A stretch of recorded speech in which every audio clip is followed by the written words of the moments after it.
शील प्रभुपाद की जय। गुरु गौरांग की जय। श्रीमद् भागवतम पहला स्कंद अध्याय 6 श्लोक क्रमांक 31। अंतर्बहिश्चलोकान् स्त्रीन् पमेर्य स्कंदित्रता अनुग्रहान् महाविष्णुर्विख्यात गति क्वचित।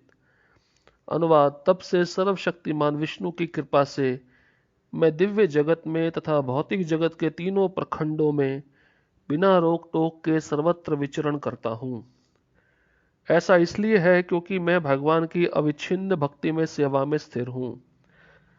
तो तात्पर्य में प्रभुपाद जी कहते हैं कि भगवत गीता में भी कहा गया है, ये जो ब्रह्मांड है इसके 3 प्रखंड है, ऊर्ध्वलोक, मध्यलोक तथा अधोलोक।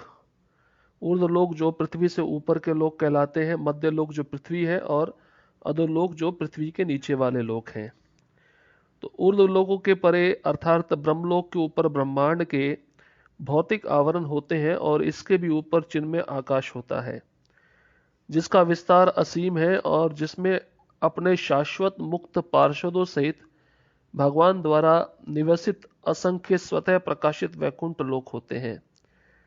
श्री नारद मुनि इन सभी लोकों में भौतिक एवं दिव्य प्रक्षेत्रों में बिना रोक टोक प्रवेश कर सकते हैं, जिस तरह भगवान अपनी सृष्टि के किसी भी भाग में स्वतः जाने के लिए स्वतंत्र हैं। तो यहाँ पर नारद मुनि कहते हैं व्यासदेव को कि मैं भगवान की भक्ति में स्थिर हूँ, इसलिए मैं कहीं भी बिना रोक टोक के सर्वत्र विचरण कर सकता हूँ, चाहे वह पृथ्वी के ऊपर वाले लोक हो या पृथ्वी के नीचे वाले लोक हो। तो जिस प्रकार से भगवान को स्वतंत्रता है तो उनके शुद्ध भक्त को भी वैसी स्वतंत्रता प्राप्त होती है। भौतिक जगत में सारे जीव भौतिक प्रकृति के 3 गुणों सत्वगुण, रजोगुण तथा तमोगुण से प्रभावित रहते हैं, लेकिन श्री नारद मुनि इन सारे भौतिक गुणों से परे है, अतएव वे कहीं भी अबाध रूप से विचरण कर सकते हैं। वे मुक्त अंतरिक्ष यात्री हैं। भगवान विष्णु की अहेतुकी कृपा अद्वितीय होती है और ऐसी कृपा केवल भगवान के अनुग्रह वश भक्तों द्वारा अनुभव की जाती है। इसलिए भक्त कभी भी च्युत नहीं होते, लेकिन भौतिकतावादी अर्थात सकाम कर्मी तथा ज्ञानी अपने अपने गुणों से बाध्य होकर च्युत होते हैं, जैसा कि कहा जा चुका है। तो देखिए, ऐसे कई भक्त होते हैं जो भगवान के धाम वैकुंठ लोक में रहते हैं, तो वे कभी इस संसार में नहीं आते, और हम जैसे जीव जो साधारण इस संसार में रहते हैं उनका जो स्थिति है वो च्युत अवस्था कहलाता है। हमारा पतन हुआ है, इसलिए हमें च्युत कहा गया है। और भगवान के धाम में जो नित्य सिद्ध जीव रहते हैं वो कभी च्युत नहीं होते, भगवान के समान अच्युत ही बने रहते हैं।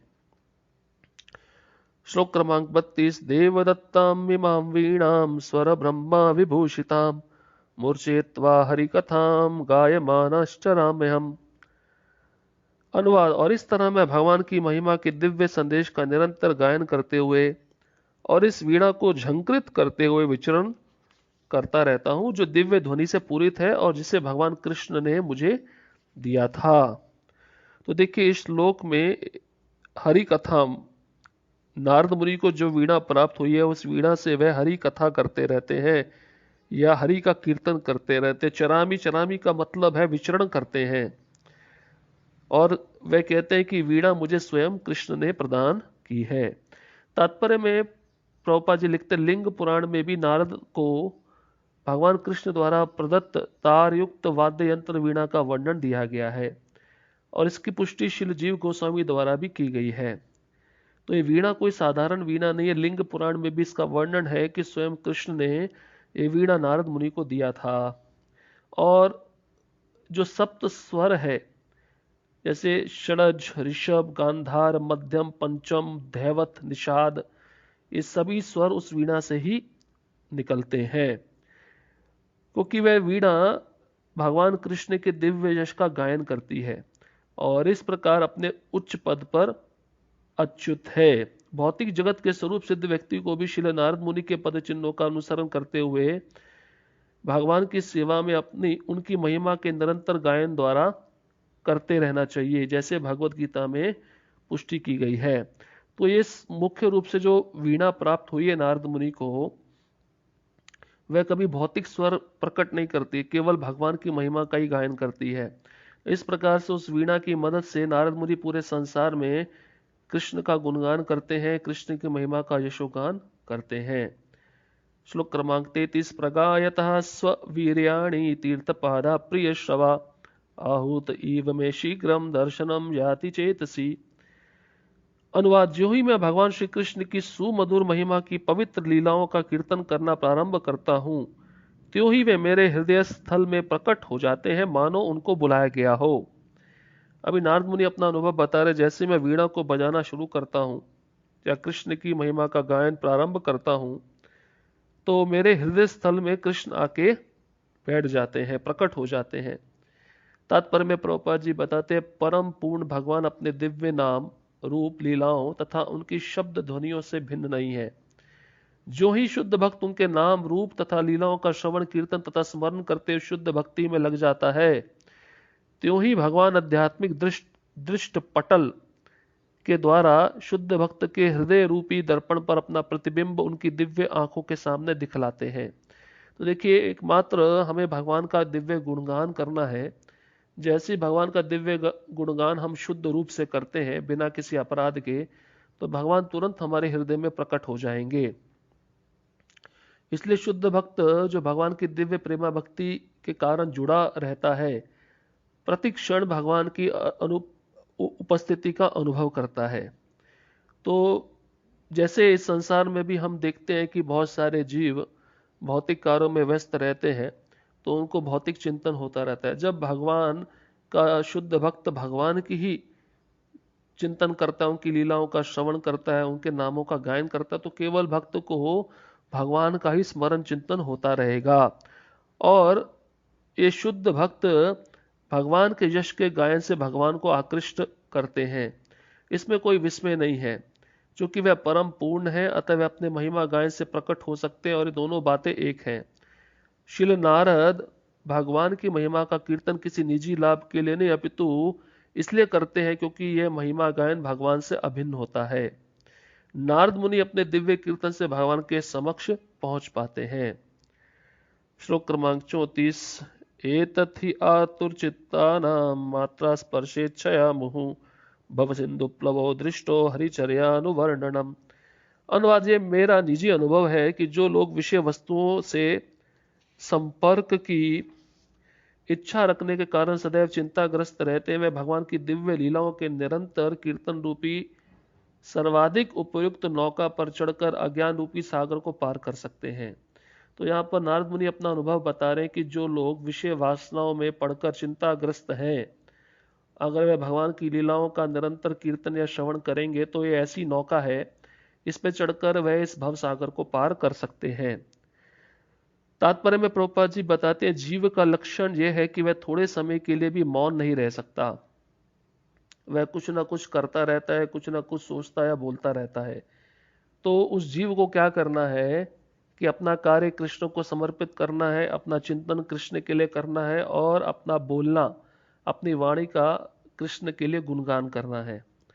तो ऐसा करने से जो भौतिकतावादी व्यक्ति है, उसके सारे विषय कृष्ण में परिवर्तित हो जाते हैं, और यह उसकी इंद्रियों को तुष्ट करने वाला होता है। क्योंकि यह सब कार्य व्यक्ति को करता है जब वह बहिरंगा शक्ति के प्रभाववश में आ जाता है। इसलिए अपनी इंद्रियों को कार्यों से उन्हें कोई संतुष्टि नहीं मिल पाती, उल्टे ही वह इन कार्यों से चिंताओं में मग्न हो जाता है। यह माया ही कहलाया गया, जिसका अर्थ है वह जो नहीं है। ऐसी वस्तु जो उन्हें तुष्टि प्रदान नहीं कर पाती, उसे तुष्टि की वस्तु मान लिया जाता है। अतएव नारद मुनि अपने निजी अनुभव से बताते हैं कि इंद्र तृप्ति में निरत ऐसे हताश लोगों की तुष्टि भगवान की लीलाओं के निरंतर कीर्तन से हो सकती है। तो देखिए, अगर वास्तव में इस संसार में हमें रहकर आनंद लेना है, तो हमें कृष्ण के नामों का गायन और कृष्ण की लीलाओं का श्रवण ही करना पड़ेगा। ये ऐसी नाव है जिसमें बैठकर व्यक्ति संसार के भवसागर को पार कर सकता है। श्लोक क्रमांक 35। समाधिभिर्योग पथे काम लोभ हतो मुहुः मुकुंद सेवया यद्दत्तात्मा दाना शाम्यति।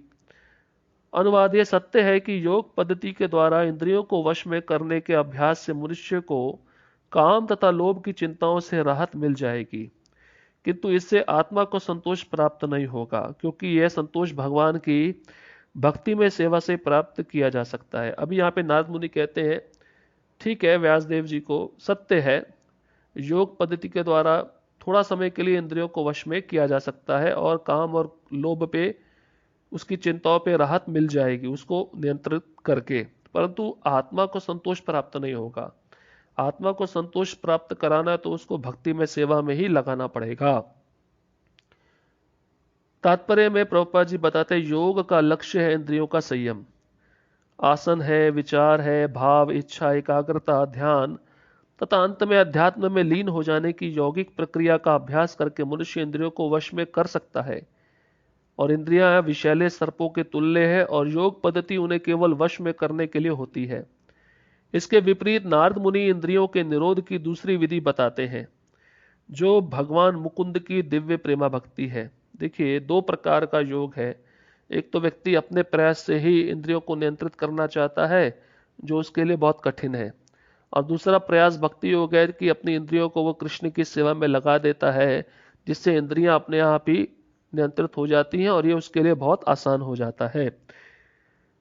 इस प्रकार उनके इंद्रिय तुष्टि में लगने का अवसर नहीं रह जाता।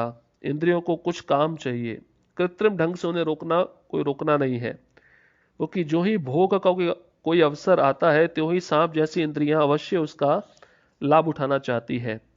तो इतिहास में प्रभुपाद जी बताते हैं, उदाहरण के रूप में विश्वामित्र मुनि हैं, जो मेनका के सौंदर्य पर मोहित हो गए और इसी तरह सुंदर वस्त्रों से सज्जित होकर माया आधी रात के समय हरदास ठाकुर को मोहने आई, किंतु वह इस भक्त को अपने जाल में फंसा ना सकी, क्योंकि हरदास ठाकुर का मन कृष्ण की सेवा में लगा हुआ था। वो भक्त थे और विश्वामित्र योगी थे, तो दोनों में बहुत बड़ा अंतर है।